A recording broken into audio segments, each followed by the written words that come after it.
Hello and welcome to podcast.init, the podcast about Python and the people who make it great. When you're ready to launch your next app or want to try a project you hear about on the show, you'll need somewhere to deploy it, so take a look at our friends over at Linode.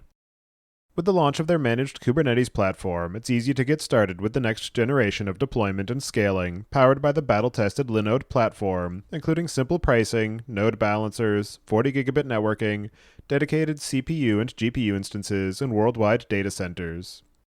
Go to pythonpodcast.com/linode, that's Linode, today and get a $100 credit to try out a Kubernetes cluster of your own. And don't forget to thank them for their continued support of this show. So now your modern data stack is set up. How is everyone going to find the data they need and understand it? Select Star is a data discovery platform that automatically analyzes and documents your data. For every table in Select Star, you can find out where the data originated, which dashboards are built on top of it, who's using it in the company, and how they're using it, all the way down to the SQL queries. Best of all, it's simple to set up, and easy for both engineering and operations teams to use. With Select Star's data catalog, a single source of truth for your data is built in minutes, even across thousands of datasets. Try it out for free and double the length of your free trial today at pythonpodcast.com/selectstar. You'll also get a swag package when you continue on a paid plan. Your host, as usual, is Tobias Macey, and today I'm interviewing Natan Yellin about Robusta, a toolchain for being able to debug your applications on Kubernetes. So, Natan, can you start by introducing yourself? Yeah, hi, I'm Natan. Today, I'm one of the founders of Robusta.dev. Been a developer for many years. Got involved in open source back in high school, GNOME Linux, and kind of been developing ever since. I guess very recently, about 6 months ago, got started with Robusta. It was at a cybersecurity startup, and we were running on Kubernetes, and then we were selling various cybersecurity solutions to customers. That was good, but the experience of running on Kubernetes was really an interesting experience for me and for my co-founder. And then out of that, and out of the difficulties we saw there, the idea for Robusta was born. And do you remember how you first got introduced to Python? So I think that it was in GHAP. Google had this program for teenagers, kind of like the teenage equivalent of Google Summer called GHAP. And they've changed the name since then a million times. And you basically went online and there were like all these open source projects and you picked out something that interested you to do at one of the open source projects. And I think one of the tasks was in Python. And I had never done anything in Python before. I had programmed a bit in Objective-C. I had a Mac, so I had programmed in Objective-C, done like HTML and JavaScript. And then I learned Python for one of the open source projects that was involved there, which I wanted to get involved in. It was probably GNOME, but I don't remember for certain. That's brought you to building this Robusta platform and business, and you've shared a little bit about some of the motivation for it, but I'm wondering if you can describe a bit more about what it is that you're building there and why it is that this is the problem space that you wanted to spend your time and energy on. Yeah, so what we saw is we were really doing, like I said, security solutions for Kubernetes. And there's this thing that everyone does in the security space, whether it's SNCC, which does like vulnerability scanning, whether it's companies that do container scanning, whether it's companies like Wiz that do general cloud security. They basically look at your environment and they say, you don't have to be a security expert because we are. And we'll bring this really opinionated view to your environment. And we'll tell you what the issues are, whether it's vulnerabilities in your code or it's issues in your cloud infrastructure. And then we'll tell you what the issues are and how to fix them, and click a button here and you'll fix that. And we were selling that to people on Kubernetes and saying, okay, we'll fix your security issues on Kubernetes. And they were like, okay, great, fantastic. And they loved that. But then we came back to our own environments and we'd onboard a new customer, and then things were crashing left and right. And we had like issues with Cassandra and MongoDB. And then we had to profile a Java application. And then we had an issue with a Go application. And we were running into live issues really with DevOps and maintaining stuff in production. We started thinking, could we apply kind of the same concept of looking at your environment, taking this really opinionated view and saying, okay, here are the issues and here's how you fix them, and taking a more opinionated view than like a traditional monitoring tool, which just gives you alerts, but doesn't necessarily say like, this is the problem and this is how you should fix it. And then from there, the idea for Robusta was born. Before we get too much into Robusta, before the recording, we were talking a little bit about some of the relative merits of Kubernetes versus some of the other offerings and some of the layers that are built on top of it. And so For people who are writing applications and running them in production, what do you see as the heuristic or the litmus test of when it makes sense to actually explore Kubernetes as the runtime for your applications versus building something yourself on a VM or just using Docker on its own? Or sort of what is the sort of tipping point of complexity where you actually need Kubernetes? Okay, so it's a good question. So I would say the point you need Kubernetes is when you end up writing Kubernetes yourself or writing parts of it, but doing it poorly. And if you're writing it yourself, you probably are doing it more poorly because writing distributing systems is hard. And to give a longer answer for that, if you can get away with using something like Heroku or App Engine or using a more simplified platform, you should do so. But as soon as you start getting into orchestration, as soon as you start getting then into all these different concerns like configuration management, secret management, self-healing, like liveness probes, when you start getting into those areas yourself, then really that's the point where I think it makes sense to take something out there. And Kubernetes might have like 20 things that you don't need, but the 3 things that you do need, even if it's just self-healing and like auto scaling, they're written very well and they're extremely battle tested. So by taking those, you can save yourself a lot of a headache down the road. It's also like people tend to like to invent stuff in-house, and there's always not invented here syndrome. But I think if you're doing stuff that's complicated and you're writing a lot of in-house code for that, then you should see whether an existing orchestration system like Kubernetes can help. And maybe one more example I'll give here is just service discovery. And sometimes people like to say, oh, well, like service discovery is really easy. You just like use DNS, then you know where the services are. And it's not really true if you think about it. Like someone has to be keeping those DNS records up to date. So you might be managing a fleet of different machines, and then you're now going and updating those DNS records. But if a machine crashes, you need to remove that from the DNS records, and you have liveness probes that are checking. So like there's all this stuff that goes into making something as simple as service discovery work. And you can either implement that yourself, or you can take an existing solution. So you could take an existing solution like that, like console, and you take something else for secret management, and then you take something else for auto scaling. You can take all these different components, or you can just take one, what's emerging as the operating system for distributed systems, which is Kubernetes. Yeah, I was going to play devil's advocate for a moment there and bring up console as an option for service discovery, but you already addressed my question there. So no, you can. You could use console for that. You could do something else for secret management as well. You can do something else in terms of managing like state and doing rollouts. Like there's solutions for everything, but there's solutions for everything too. If you want to write like code without an operating system and put it on the computer, you can do it. It won't be compatible with anyone else. Everyone who comes to your company will have to learn like what exactly is that you're doing. You can get by without it. And the main reason people say I want to get by without it is because it's complex. So I think the main question to ask yourself is the alternative that I'm developing in-house or I'm putting together from other tools really more simple? And if the answer is yes, then you don't need Kubernetes. I think that's a good way to summarize. There are definitely lots of complex and conflicting arguments for when you would use Kubernetes. And if you do a Google search, you'll probably find 1,000 different people having 2,000 opinions. Yep. I wrote a blog post that was a little bit controversial, and I titled it, "Oh, Kubernetes is complex because you want complex things." And that was the gist of it. Like, you want all these things, all those scaling and service discovery and et cetera. And to put it simply, you really want Google level infrastructure with something like a 3-person DevOps team. So there's complexity there just in your requirements. And the solution is going to have to be complex too. Fair enough. And so for people who have decided that they're going to go into the Kubernetes camp and run their infrastructure on this platform, what are some of the challenges that they face when they start to move into production and they actually do want to run their systems in Kubernetes and be able to maintain uptime and understand the problems that occur?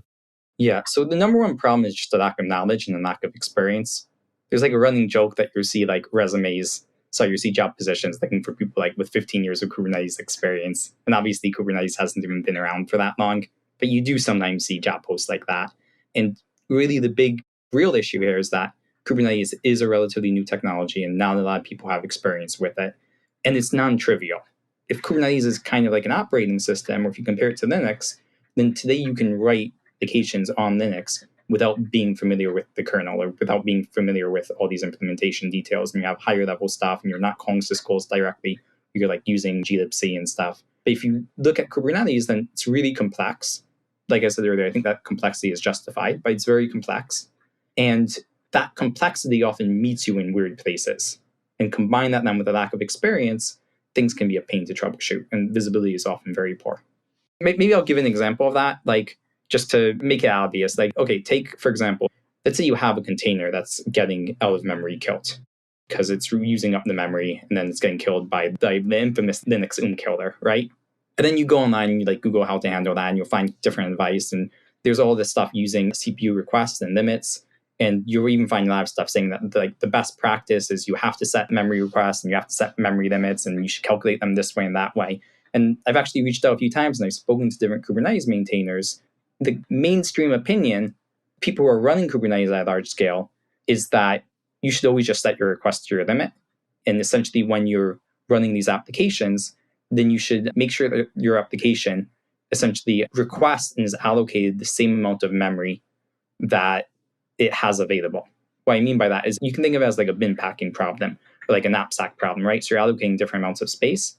And then Kubernetes will let you go and it'll let you say, like, allocate 1 gigabyte for my application, but you can actually go and consume up to 2 gigabytes.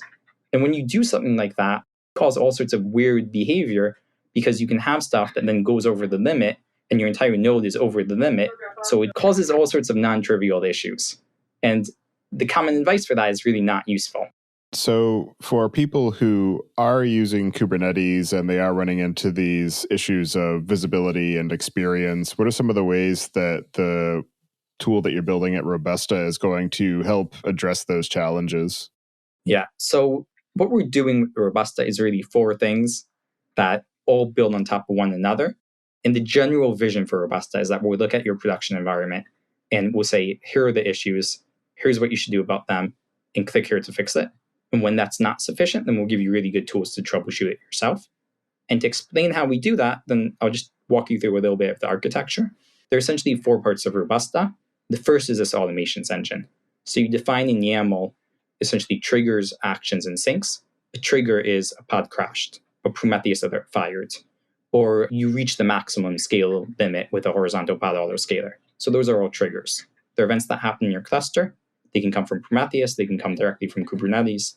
We can do a trigger like if a specific log line is written. So there are all sorts of triggers and we're always adding new ones. And then an action is essentially a Python function that runs. You just configure in YAML, which then gathers some data or takes some remediation action. So a simple workflow here is a trigger is a pod crashed, and then an action is go fetch the logs so I can see why it crashed. A more complicated example is like I reach the maximum auto-scaling limit, so send me a message in Slack, which then gives me a button I can press. And if I press that button, it ups the maximum auto-scale limit, so I can go back to bed at 3 a.m. and then deal with it properly in the morning. And then I said there are 3 parts of automation. So the first is the triggers, then there's the actions, and then there's the syncs. So the syncs are just where you send that data, and like, do you get a Slack message or MS Teams message or whatever. So that's part 1 of what we're building with Robusta, that automations engine. And then we thought at the beginning, like, okay, we'll give you this automations engine, and then you'll go and implement all these different automations, and you'll kind of encode your own team's knowledge as code. So then you'll have these automations that shows you the exact right issue. And it turns out that people are really busy and they just want you to provide those for them. So the second part of what we do is we have a monitoring stack that's based on Prometheus. And either we bundle Prometheus with us, or you can send data from your existing Prometheus. And then we essentially just have out-of-the-box rules and these out-of-the-box automations that just do the right thing. So for example, if you're out of disk space, then we can go and we can actually fetch the files from the disk and say, okay, here's the biggest file. If there's some other issue happening with CPU throttling or with kills, then we can tell you, okay, this is why it's happening. And your CPU request should actually be X, not Y. So that's the second part of it. And then the third part of it is, well, every automated solution only covers, like in the best case scenario, 70-80% of the issues. So why don't we give you really good, strong troubleshooting tools for when the automations don't cover things? And that's like non-breaking debuggers and profilers and stuff to debug memory leaks and various solutions over there.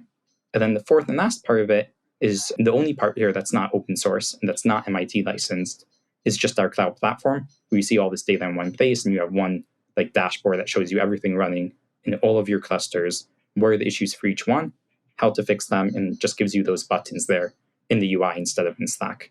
As far as the capabilities and use cases that it supports, I'm wondering what you see as some of the alternative players in the ecosystem. One of the ones that I'm aware of is a platform called Rookout that focuses on sort of those non-breaking debuggers and being able to help with the profiling. But it's definitely a very large and complex and wide open ecosystem of tools built around Kubernetes. So I'm wondering if you can give some sort of framing as to where Robusta fits in that overall space and when you might want to choose that over some of the other tools or some of the tools that it might replace that folks are used to from running their own applications on, a virtual machine, for instance. Yeah, it's a good question. So we're firmly in the observability and monitoring space. I'll start with what we don't replace, which is Prometheus. If you have Prometheus, then you configure a webhook and it just sends data to Robusta. And if you don't have Prometheus, we actually install Prometheus with us. So we're not replacing just the monitoring part. Like the monitoring part is you gather like all these different metrics and then you show graphs and stuff. We're not replacing that. We're just adding on a very opinionated layer on top of that, which then identifies specific issues and will tell you what to do about them. And specifically regarding Rookout, it's not quite the same space. Like Rookout has taken the part here of non-breaking debuggers and haven't used their product, but I think they've done a very good job of taking that really to the next level. And for us, we didn't write our own non-breaking debugger. Like the dirty secret is we don't have a non-breaking debugger in Robusta that we wrote. We're actually just deploying the VS Code non-breaking debugger to production. And we're just doing the wiring there. And the problem that we're trying to address is not specifically, okay, how can I run a non-breaking debugger in production? That happens to be one specific use case. But the more broad problem that we're trying to address with the manual troubleshooting side is, okay, there are all these great Unix tools out there for debugging CPU issues and running a CPU profiler, for gathering data on memory leaks, for debugging applications. There are all these great tools out there, observability tools. And the only problem with them is that you can't really use them well in Kubernetes. Like the traditional Unix philosophy is like one tool, one purpose, and you put them together as like in a bash pipeline or a bash script. You can like do all these different things with those. And that doesn't work well when you have machine boundaries in the middle, when you have pod boundaries.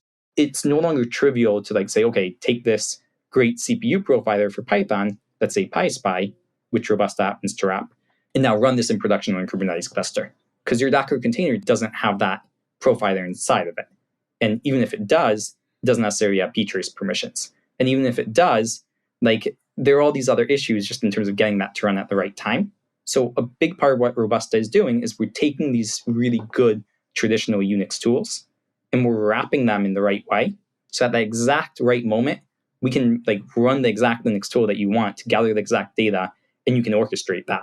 So as an example, you can say when there's a high CPU alert, go run PySpy, a CPU profiler, which is open source, on my application, pick one pod which has high CPU, run it on that pod for 10 seconds, and then send me the profile on Slack. And you can do that all without any prior setup, which is cool, because I know I always like find out I need to have set something up, which I never did. So it's cool to be able to do that on something that's running without needing to set it up first. A different example of this now that's not Python specific, but is on the monitoring side, like let's say you have a pod running or a node that's running out of disk space, and you want to know like, okay, well, what's taking up the space? So like in the normal world, you just, without Kubernetes, you would just run like DU or DF or like DUC, or there are all these great tools. But it's not suddenly non-trivial to do that. Like if you want to run now DU on the node, like you have to manually log in and maybe you don't even have access. So being able to define a YAML file that says, okay, like essentially when there's a low disk usage, just run this for me and send me the result in Slack.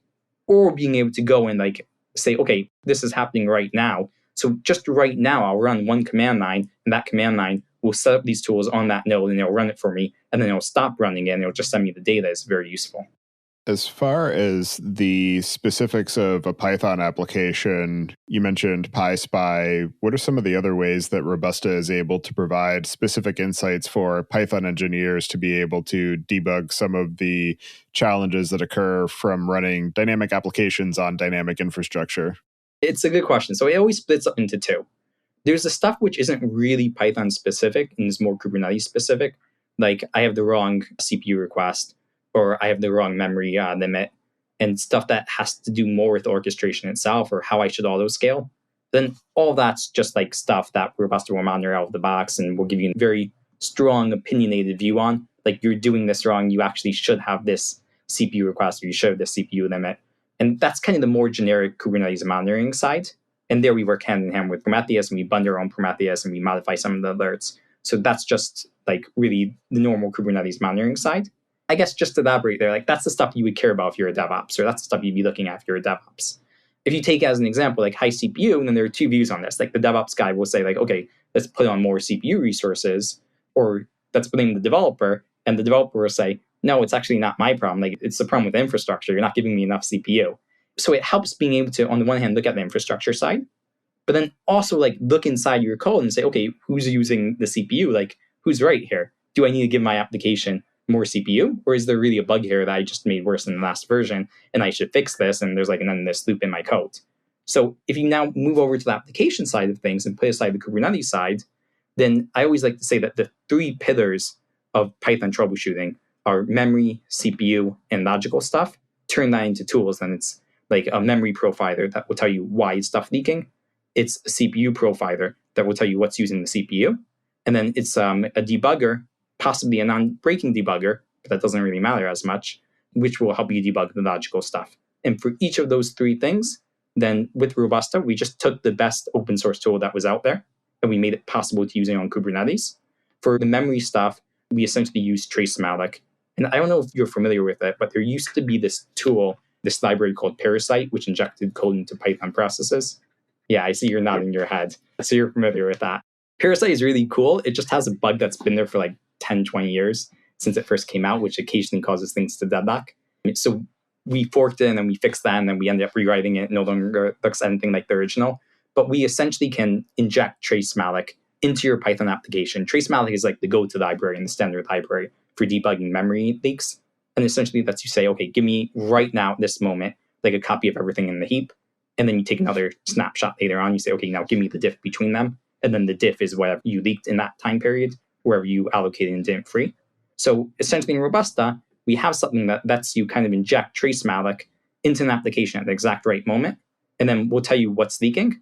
And then we remove it. You kind of forget it was even there. And it stops doing anything. So we're just using like the go-to standard in Python, but we'll send you a message in Slack or another location saying, okay, like here are the actual Python objects that you allocated, and here's the stack trace, and here's who allocated them. So that's the memory side. If you move over to the CPU side, then my go-to tool, which I absolutely love, is PySpy. So we're just dropping PySpy and making it easy to use on Kubernetes in one command. And then if you move over to the debugging side and the logical side, then I really love the VS Code debugger. And again, like if you were running stuff without Kubernetes, then everything is simple because you would just do like attach to process or whatever. But you obviously can't do that on Kubernetes, and it's a different machine and there's no debugger listening. So we essentially just implemented attach to process for Kubernetes clusters, and we made it really easy to get up and running.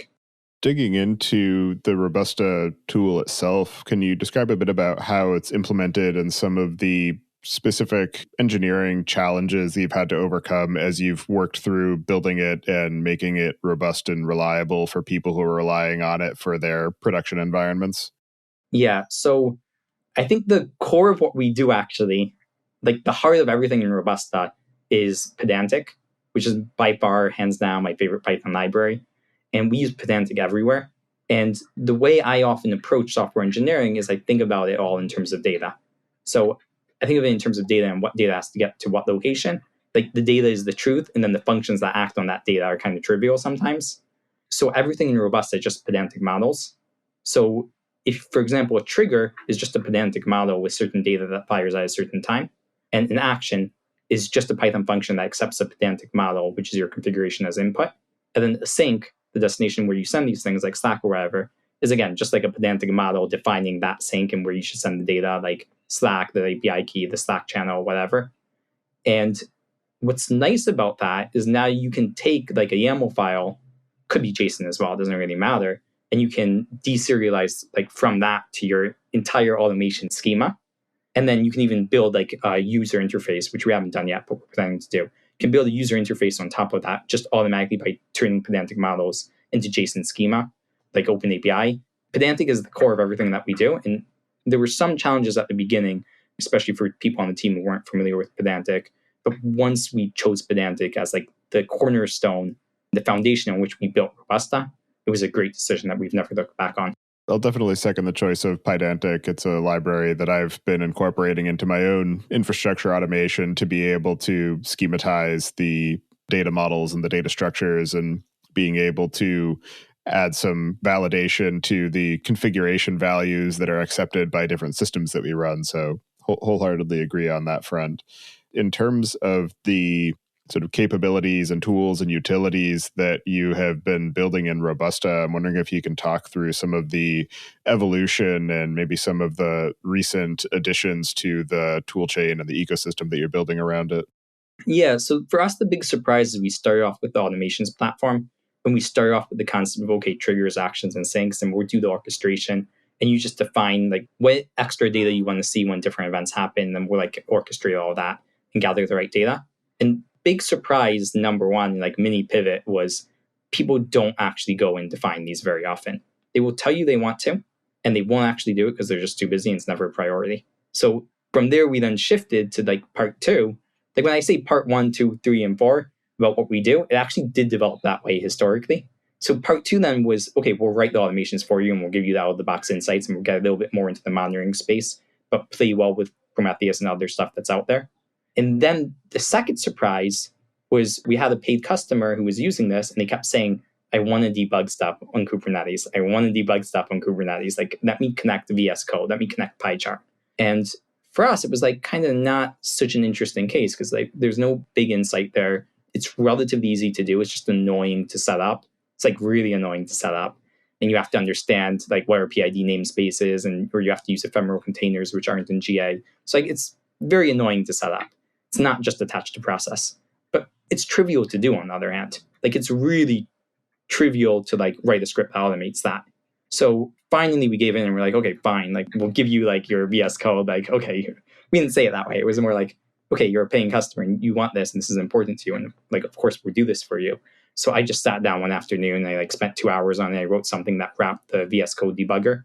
It just set it up like on the pod that you chose at the right time. And we built it on top of the automations engine. So it's also just like a Robusta automation action. Just the trigger isn't like an alert fired or something bad happened. The trigger is like you pushed the button or you ran a command line to trigger it. And then we were really surprised that people actually loved it. And then they started requesting all this other stuff. And like, okay, give me stuff like that for memory leaks too. And then can you do that for Java now? Can you do that for like Go? Can you do that for other things? So that whole area with the manual troubleshooting tools really surprised us. So that was another big surprise. And then actually we started using that stuff internally for debugging Robusta itself on Kubernetes clusters after we had released it for a customer. And we were like, okay, yeah, I can see why people like this. Yeah, it's definitely always interesting seeing the ways that people who are building tools end up applying them to the tools that they're building. Yeah. Like with the monitoring stuff, we saw those issues like at our previous company, me and my co-founder. So like we understood that really well. But then with the manual troubleshooting side, we were a little bit surprised. Like we ourselves had never run debuggers and stuff in production. Not even non-breaking debuggers. Like we had never done that. So we were a little bit surprised. And at first we emphasized to people like, okay, you should just use this in test environments, right? Like you're just going to use this in a test environment. And they were like, oh no, I used it on my production, like with 1 million servers yesterday. Like it was fine. Like I shouldn't do that. And at that point we were like, interesting. And you write down, you take note, and then like start to learn. And at some point, maybe we won't recommend to people that you're using on production environments. We'll stop telling them it's a bad idea if they want to do it, because it does seem to work. But I thought production was the test environment. Yeah. It's a whole nother story. Absolutely. And so for people who are adopting Robusta and they want to start integrating it into their Kubernetes environment and their workflows and their maintenance processes, I'm wondering if you can talk through some of the steps that are involved in the workflow that teams might adopt to actually start using Robusta in their day-to-day efforts.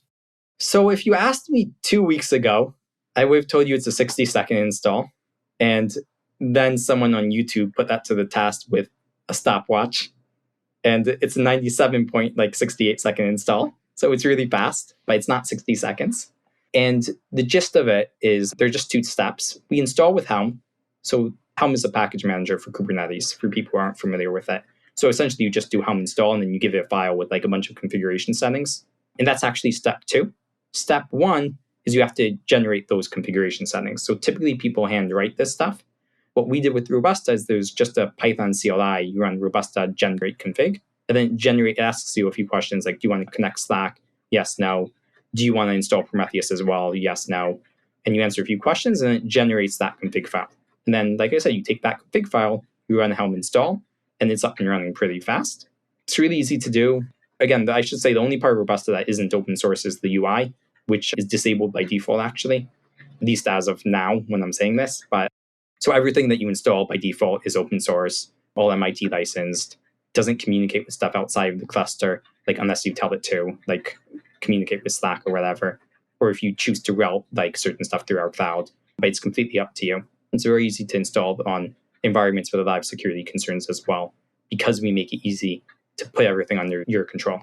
As far as the types of questions that people are asking of their infrastructure when they are using some of these profiling and debugging tools, what are some of the common issues that they might encounter and some of the ways that they will actually use Robusta to be able to discover the answers and then feed that back into some of the definitions of the types of automations that they want to register in the system? Yeah, so it comes down to like 3 different areas. Area number 1, which is, I'd say, the second most common. But area number 1 is know you have an issue, you know what you want to do about it, you just want it to be easy. So an example of that is like you have a memory leak. Just tell me what Python objects are actually responsible for that memory leak. Tell me what line of code is allocating them. Like I know I want to do it, and I just want to go and run that right now. Or I want to run it next time my application has memory above a certain value. The second part of it, and we do best, is you get a notification in Slack saying like, right now there's this issue in your cluster, and this is what you should do about it. We do our job well, then every alert that arrives will tell you what the alert means, what you should do about it, and like in your specific case, because we've like ran a decision tree on the alert, and we know what the solution is, like click this button to fix it. And we don't have enough of those click this button to fix it yet, but we're adding on more of those. And essentially, the rationale behind that is like if you take Prometheus and you just set it up, there's a lot of alerts that require fine-tuning.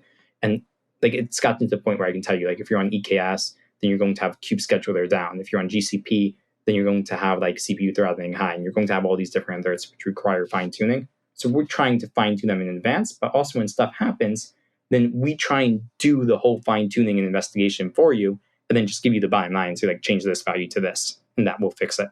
So I hope people don't have to extend it, is my answer to this part, because I hope the default thing just does a good job. And if it doesn't, then open up an issue on GitHub and let's fix it. And then the third part of it is people are taking this and doing totally unexpected things. Like yesterday, someone reached out on our Slack channel and they said, I have a system which has like object storage, and sometimes I want to run garbage collector on like my objects that I'm storing. And can I actually like use Robusta on certain Prometheus alerts to trigger a Kubernetes job that then clean stuff up? Kind of like the garbage collector equivalent for a file system or for object storage. And yeah, you can do it, but it's like not something we ever would have thought you would use Robusta for. It's not monitoring, it's not observability, it's not troubleshooting. It's really just automation. To the point of extensibility, what are the interfaces that are available for being able to customize and extend the platform and the functionality of Robusta? So 2 extension levels. Extension level number 1 is you just write stuff in YAML. For example, we have that action which profiles Python applications. So it takes as input a pedantic model, essentially just taking as input a bunch of fields like what you should profile, how long you should profile it for, how many seconds, and so on. So the first step, like the first extensibility layer, is you're just going to configure stuff in YAML, or you're going to like write a command line which triggers that Python profiler, and you'll put in certain parameters. So you're taking the stuff as is, and you're just tweaking the knobs that we expose to you in these existing actions. And then the second layer of extensibility is, okay, I'm going to write my own actions. And I said earlier that Robusta has 3 parts: triggers, actions, and syncs. So each one of those is extensible. You can add on new types of triggers for stuff that happens. You can add on new actions. Like when this alert fires, I want some sort of weird data that I'm going to fetch from like a different API in my company, and then I want to draw a pie graph of that, and I want to send it to your mom. Like, I don't know why you'd want to do that, but like that's what you would write a custom action for. And then the last part is syncs, where we typically just do that for you. Like all of this we're happy to do for you and to help out with the open source community if you open an issue on GitHub. But the area that we add on the most by user request is syncs. Just recently we added on Telegram, we added support for a service called like Notify or something. which sends notifications to your cell phone. Someone just requested support for, I think, Mattermost. Of course, there's Stack, MS Teams, even Kafka, like all sorts of weird exotic locations. OpsGenie. The syncs are the last area where you can extend it. Typically, people just open an issue on GitHub and write it for them now. In terms of the design of the tool and the way that you interact with it, I'm curious how you have approached the design and implementation and feedback cycles to make it ergonomic and intuitive to work with, given the fact that you are running in people's production environments. You are providing a service that people are going to be relying on to be able to remediate critical alerts in their infrastructure. And so a lot of the times when they are going to be interacting with your tool, it might be in a state of panic because everything is on fire, their whole infrastructure is down, and they need to just get it back up and running right now. And just some of the ways that you think about how to design those interaction paths for people to sort of help them, work with it in those times of stress. Yeah, so there are like 3 pillars in terms of how we think about it. The first pillar is be concise and show you what the data that you actually care about.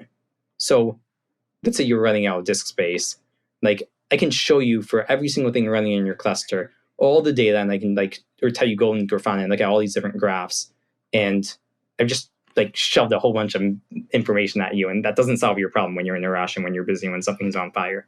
So be concise and show people the data that they most likely want to see, and that will help them.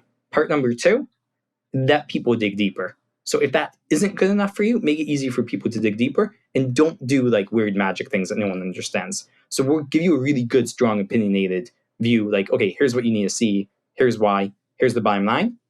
But there will always be an option there no, I wanted to look more into detail at this, or how did you reach that conclusion? And then there's a link you can click, which will take you to a wiki page, which explains the logic and and why it's firing and how we analyze it and so on. And then the third part of that is hire developers who think like developers. I don't know, this isn't always good advice. And what I mean by that, I'll give an example. If you set up the Robusta and use the SaaS platform as well, you actually sign up for the SaaS platform using the CLI.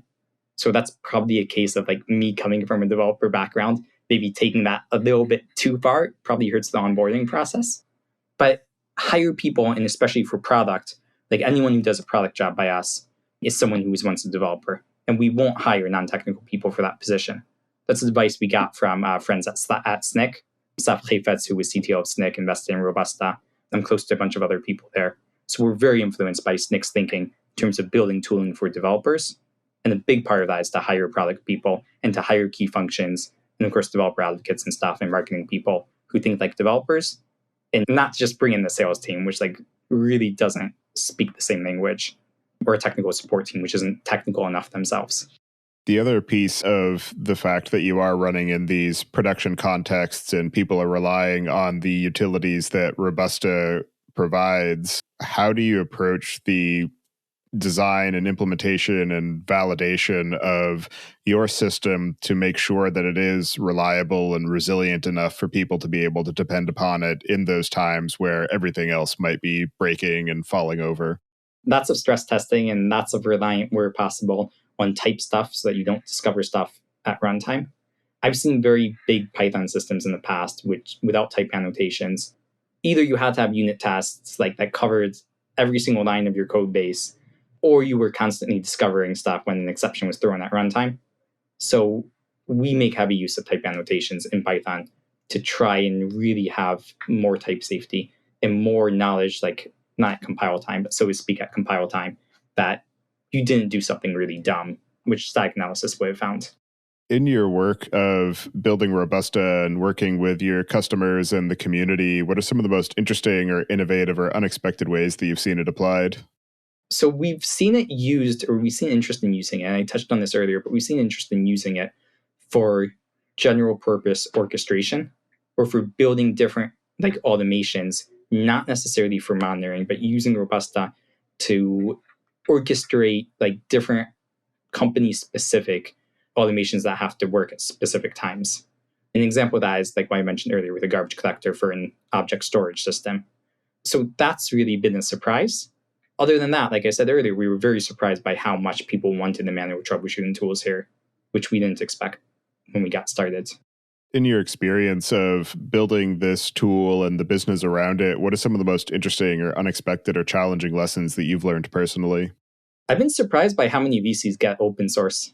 I thought when we got started, I have to explain to VCs, like, okay, yeah, you can actually build a profitable business around open source. And I'd open my mouth and I'd say, we're open source. And they'd be like, okay, are you more like Red Hat or like HashiCorp? And the answer is HashiCorp. I was very pleasantly surprised by how many VCs really understood it. And they understood, like, I guess from a VC's perspective, you look at it and like the space here is huge. It's the future of the cloud and Kubernetes and huge, giant opportunity. And then the question is, can you execute on that? Like, do you have independent existence here really as like a unique tool? Or is it just something that's part of an APM, or is it something that's part of something else? And why? And then there's the whole question about the business model, which I thought would be really the hard part for an open source tool. And in almost every case where I've asked VCs, either current investors or people who are interested in the future about it, and I've said, should we prioritize growth or should we prioritize revenue? Everyone says growth all the time. And that always surprises me. And I'm happy with that. Like, we don't charge money for most things today. Like, the open source obviously is open source and will always be open source and free. But even for the cloud platform, you can sign up and use it for free today. There will always be a free tier anyway, but we're under zero pressure to monetize that anytime in the future from any of our VCs, which has been a bit of a surprise. And to that note of the open source system and the commercial entity and the fact that you are taking venture funding, what is your overall approach to the governance and long-term sustainability of the project, and how you think about the boundaries between the open source and the commercial aspects? You should try really hard up front to make sure that there's no conflict there between the two. And what we've been able to do, which is nice, is we've been able to really create an open source that's completely standalone, completely useful on its own. You can use it. You don't need the commercial side. We see people taking it and using it. But the nice thing is, when the open source gets better, suddenly the commercial platform gets better too. So the commercial platform here, what will be the commercial platform one day, is just giving you that single pane of glass into your cluster, and you can look at everything, you can see what's going on. And all the data from that, like the whole brain, is coming from the open source. And the open source is also completely usable without that. So you can use it, you can just send data to Stack instead or to other locations. For people who are using the open source community, if you have a healthy and active open source community, then you're always growing kind of your coverage of different things and things you can troubleshoot and all of this. And it's never in competition with the commercial side. And you never have to try and put on the brakes there. Like, it's just two completely different products, but they go really well together. So when one gets better, then suddenly the other gets better as well. But the guidelines there are be open, be honest, involve the community, and make something also that is genuinely useful in and of itself, and which is not just something to get people into the commercial platform. I asked Shai Bannon, CEO of Elasticsearch, about this once, about monetizing open source. And he said, the trick with open source is to make the denominator so big that it doesn't even matter if it's 10% or 1% or what the top part is. The bottom part of that fraction is so huge that like the bottom of the funnel is just gigantic. So it's okay if a lot of people take your open source tool and they don't use that too. And sorry, they don't use the commercial platform. That's fine. Like, our goal is to run in every Kubernetes cluster in the world, and that the commercial side should never be a barrier because you can just use it without that. But then that there are enough people who decide, okay, yeah, I want the commercial side as well, and I want all of that. And like, I want the user interface where I can see like a diff between what Kubernetes resources changed recently, and I can see that on the timeline, and I can see why they're fired, like right after I did an upgrade, and what line did I change in the YAML during that upgrade, which is like a feature in the SaaS platform. But it doesn't compete at all with the open source side. For people who are interested in the capabilities of understanding what is happening in their clusters, being able to automate remediation because of some of these sort of cluster level constraints, what are the cases where Robusta is the wrong choice and maybe they're better suited building some of their own in-house tooling or relying on some other open source or commercial offering? If you're not using Kubernetes, we're definitely not the right choice for you. Like, we can do it. We're not fundamentally tied to Kubernetes, but it's not a focus. If you're using Prometheus, then like we are the right choice. But if you're not using Prometheus and you're using some other monitoring system, then you'd have to check whether we have compatibility with that today. Like, we can send data to Datadog and stuff, and we can integrate with other monitoring systems. But if you don't use Prometheus, then you should check first whether we support your system. And if you don't use Prometheus yet, but you want to, then we are the right choice. Just type Y into the command line when you set up Robusta, and we'll install a bundled Prometheus stack as well. As you continue to iterate on the open source and the commercial aspects of Robusta and work with the community and keep up to date with the evolution of Kubernetes and the ways that it's being applied, what are some of the things you have planned for the near to medium term, or any areas that you're particularly excited to dig into, or aspects of contribution that you're looking for help with? So we're looking for help with everything from like improvements to the docs to adding different automation actions to new triggers to new syncs. Really just open up the GitHub and look at the issues page. And I got started, like I said at the beginning of the podcast, started programming in Python when I was like 14 years old with the Google Highly Open Participation Contest. And I wouldn't be where I am at today in my career. I wouldn't be CEO of a startup had I not been so heavily involved in open source and really learned from the community and got feedback from people and got CRs and really learned that way. So it's something we also try and give back. And when people come, they want to contribute, then we try and find something that's appropriate for each person. We try and really help you and mentor you and like that you advance your career goals by getting involved in open source and get you involved in stuff that advances what you want to work on and what will help you. So if you're interested in getting involved in the open source project, I think we're one of the friendlier projects for that, especially because of our own backgrounds. And in terms of the future and what the future holds, then it's really just coverage to cover more types of errors that can occur, to tell you for more types of errors what the issue is and how to fix them, to have more troubleshooting tools for more languages, not just Python and Java.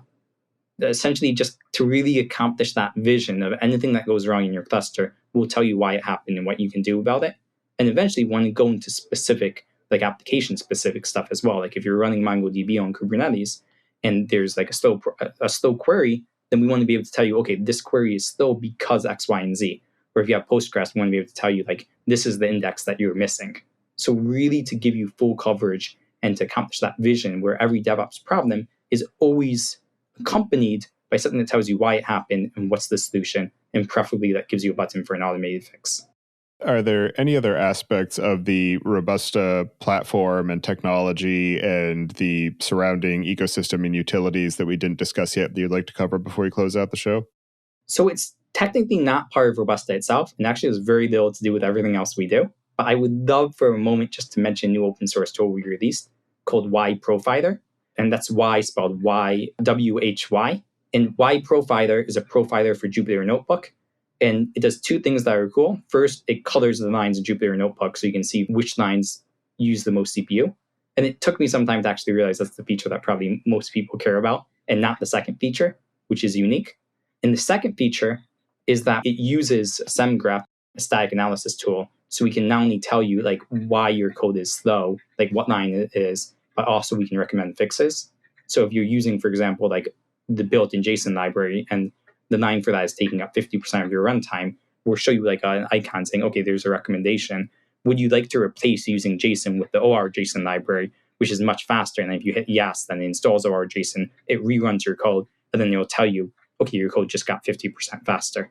Two interesting facts about this. First of all, the original name was Ju Profiler, Ju Profiler, as in Jupyter Notebook Profiler. And then I was told that I had to change that name because it sounds like you're profiling Jews. And I myself am Jewish, so it was not anti-Semitic, but we had to change that name the day before the release. And the other part of this was one of many startup ideas that we played around with before Robusta, kind of looking, okay, like, can we make it easier for you to figure out why your code is slow and then tell you how to speed it up? And the answer was, yeah, we can do that. And then when we pitched it to people, they were like, oh, I don't care about that as much. I actually have all these Kubernetes there, so I'm never going to get around to fixing my code and making it faster. It just isn't a priority. Like, it's okay, I'll add on another 2 CPUs. And then we thought, okay, well, maybe we should work on that problem instead. And Robusta was born. That's definitely a very interesting insight into the ways that companies are formed and the ways that their focus are determined. Yeah. It was a surprise. You think like, okay, I'll tell you, you can make your code like 90% faster. And then you tell it to the developer and he says like, okay, but I'm working on this other feature right now. And like, I don't necessarily want to revisit that code I wrote 2 years ago to make it faster, or in most cases that someone else wrote. Like, I'm not even familiar with that code. Now you want me to change it, and you're claiming that this change like will maintain correctness and it's 100% equivalent, but it will be faster. Like, I don't necessarily care. And then you say to them like, oh, reduce your cloud cost. Well, the developer typically doesn't care. It's not like their budget. And then you tell it to the DevOps guy, and the DevOps guy says like, it's not his area either because you're changing the code. And you tell it then to like the FinOps guy or the head of finance or whatever, and he says, okay, yeah, that sounds like a great idea. But everyone else in the company is against it. So it was kind of a surprising thing. It's like one of those cases where you're doing something that's good for the company as a whole, but it basically makes every single individual's life worse. And you're just creating work for everyone. Yeah, it's definitely an interesting Venn diagram of concerns and sort of figuring out how to make somebody care enough to do something about it. Yeah. So then either it's a case of like a solution looking for a problem, which there is a problem. It's just not a problem anyone has. So it's not a problem. Or if you prefer, it's a case of there really being no persona. Like in startup terms, there's no persona that wants this. Well, for anybody who wants to get in touch with you and follow along with the work that you're doing, I'll have you add your preferred contact information to the show notes. And so with that, I'll move us into the picks. And this week, I'm going to choose a book that I started reading recently called Kubernetes Up and Running from the folks at O'Reilly. So I started reading that because I'm starting my own journey onto Kubernetes. So just wanted to get up to speed with the different considerations and concepts and figure out, what I need to dig deeper into. So recommend that for folks who are in the same situation. And so with that, I'll pass it to you, Natan. Do you have any picks this week? Yeah. So number one pick is Kubernetes for sysadmins. It's a YouTube video by Kelsey Hightower, who is one of the pioneers of Kubernetes at Google, or at least the public figure most associated with Kubernetes from Google. And it's a great video where he plays Tetris and he speaks about Kubernetes and how they're related. I'm not going to give any more spoilers, but honestly, the best introduction to Kubernetes, in my opinion, hands down. And that's, like I said, Kubernetes for sysadmins by Kelsey Hightower. And other than that, I don't know. Like, I'm getting married next week. So it's like before a wedding, like you have to make a lot of decisions. And like you're always asked to pick one thing versus another. And it gets to the point like where you have this decision fatigue. And it's like I no longer care what my favorite food is. Like, and you're hearing inputs from everyone. Probably a bad week for you to pick anything. Like I'm picking a million things, but I'm not going to go and going to pitch any single thing. Like anything that would just get it done and like that there's consensus around among all the parents and everyone like who has a say on the wedding. That's good enough for me. My pick obviously is, of course, my wonderful fiance, who's extremely supportive and who I could never do Robusta without. But that's up for someone else to pick. Well, it sounds like you're picking delegation. So congratulations and definitely best wishes for the ceremony next week. Thank you very much. It's been a pleasure. Thank you for having me. Yeah, thank you again for taking the time. Definitely great to be able to explore the work that you're doing. I appreciate all the effort you're putting into helping make running Kubernetes more palatable and sustainable for everybody. So thank you again for the time and effort you're putting in there. And I hope you enjoy the rest of your day. Thank you. Thank you for listening. Don't forget to check out our other show, the Data Engineering Podcast, at dataengineeringpodcast.com for the latest on modern data management. And visit the site at pythonpodcast.com to subscribe to the show, sign up for the mailing list, and read the show notes. And if you've learned something or tried out a project from the show, then tell us about it. Email hosts@podcastinit.com with your story. To help other people find the show, please leave a review on iTunes and tell your friends and coworkers.